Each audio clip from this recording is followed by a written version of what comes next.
उसके लिए हम एक वोट एक खटका नहीं दबा सकते। क्या दशा होगी हमारी, आप जाकर के देखो, मालूम करो बेंगलोर के अंदर क्या हिंदुओं की दुर्दशा हो रही है, जहां ये दूसरा ही शासन है, कांग्रेस का शासन है।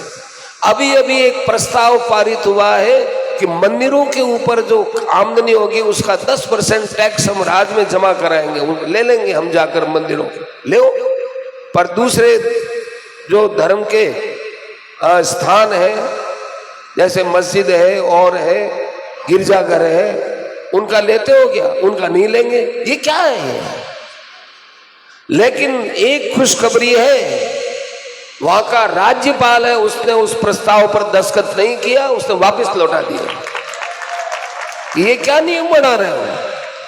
कितना खुल्लम खुल्ला हिंदुओं के साथ अन्याय किया है, कर रहे हैं। और यदि अब की बार चूक गए ना, तो ये अपनी सारी पीछे की सारी मवाद निकालेंगे अपने अंदर जो इन्होंने बना रखी है, ऐसी दुर्दशा करेंगे। इसलिए भाई आपको हमको बहुत सोच समझ के मतदान करना है। दान का हमारे शास्त्र में बड़ा महत्व है। गोदान होता है, धनदान होता है, अन्नदान होता है, कई प्रकार के दान होते हैं। उन दानों में हम तो कहते हैं सबसे बड़ा दान है वो मतदान है। कारण कि मतदान है, ये राष्ट्र का निर्माण करता है, हमारे जीवन का निर्माण करता है, हमारे धर्म की रक्षा करने के लिए होता है या पतन के लिए भी होता है।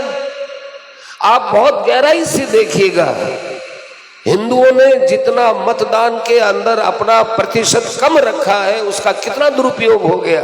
अब तो जगना चाहिए। अब भी यदि हम लोग नहीं जगे तो भाई फिर ऐसी हालत होगी जिसका हम सोच नहीं सकते। आप देखिए हमारे राजस्थान में पिछले 5 वर्षों में क्या क्या नहीं हुआ।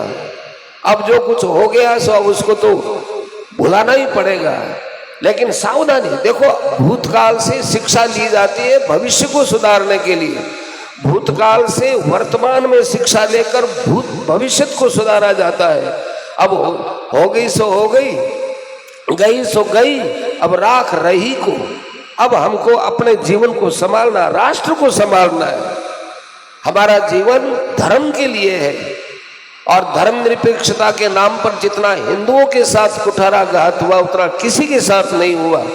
इसलिए भाई अब की बार संगठित होकर के वोट दो। न जात को देखो, न पात को देखो, न धर्म को, कुछ भी मत देखो। एक ही बात देखो, एक ही बात कि हम सब हिंदू हैं, हम सब सनातनी हैं। हमको मक्खी, मच्छर, एड्स, कोरोना, न जाने क्या क्या उपाधियों से विभूषित किया है इन लोगों ने कि ये सनातन धर्म तो कोरोना है, बीमारी है, इसको समूल नष्ट करो। मक्खी है, मच्छर है, मजाक समझ लिया इन लोगों ने।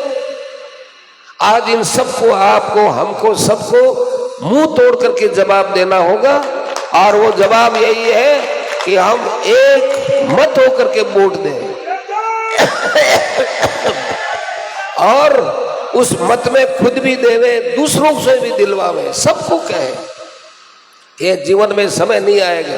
कोई तफरी करने चले जाते हैं, कोई छुट्टी मनाते हैं, कोई देखते यार अपने क्या करेंगे वहां वोट दे करके। अपने तो भाई पोजीशन वाले आदमी छोटे आदमियों के साथ नहीं, इस राष्ट्र का काम हम सब के लिए बराबर का काम है। अपने सब मिल करके वोट देंगे और अपने धर्म की रक्षा करेंगे। ये आज इतना बड़ा सुंदर जो ये आयोजन हो रहा है, भक्तों का मिलन हो रहा है, ये किस लिए हो रहा है भाई?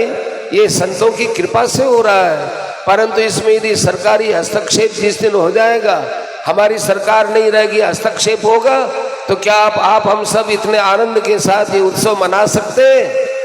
नहीं मना सकेंगे। बहुत सावधान रहना है और सोच समझ के बड़े ढंग से वोट देना है उनको जिन्होंने हमारे कश्मीर को बचाने के लिए 370 की धारा, जो एक छाती की छुरे के ऊपर, हमारे छाती के ऊपर छुरा था, उसको निकाला है। और उसके साथ साथ राम मंदिर और न जाने कितने कितने ये काम किए हैं इस सरकार में। ये खेड़ापा धाम सदियों से हम लोग इसको पूजते आए हैं, संतों का धाम है, और यदि कभी वक्फ बोर्ड वाले आकर कह देंगे तो हमारा है, क्या करोगे? न्यायालय में जा नहीं सकते, ऐसा प्रस्ताव कांग्रेस ने पारित किया। न्यायालय में जा नहीं सकते, बोल नहीं सकते, कहीं नहीं जा, क्या करो? हमारे कागज बताए, कागज बताओ। वक्फ बोर्ड में जिसके निर्णायक भी मुसलमान रहेंगे, वक्फ बोर्ड रहेगा, न्यायालय नहीं रहेगा। न्यायालय को किधर फेंक दिया, न्यायालय की भी इज्जत नहीं। तो भाई ये सब जो कुछ हमारे ऊपर काले कानून लगाए गए, यदि इनको धो करके साफ हो करके बड़े आनंद के साथ यदि ऐसे उत्सव मनाने हैं तो सोच समझ के वोट दीजिएगा। आपसे फिर ये प्रार्थना है, उम्मीद है कि आप इसी प्रकार से अपने मताधिकार का, आपका जिस दिन भी जिसका जब वोट आता है, 1000 काम छोड़िए, पहले वोट दीजिए। चाहे कितना ही जरूरी काम हो, शादी विवाह हो तो बाद में भी हो जाएगा, सब काम बाद में हो जाएगा, लेकिन वोट देने का तो एक ही दिन रखा है ना। इसलिए सावधान रहे, सजग रहे, धर्म पालन, ये एक धर्म है, वोट देना धर्म है, राष्ट्र धर्म है।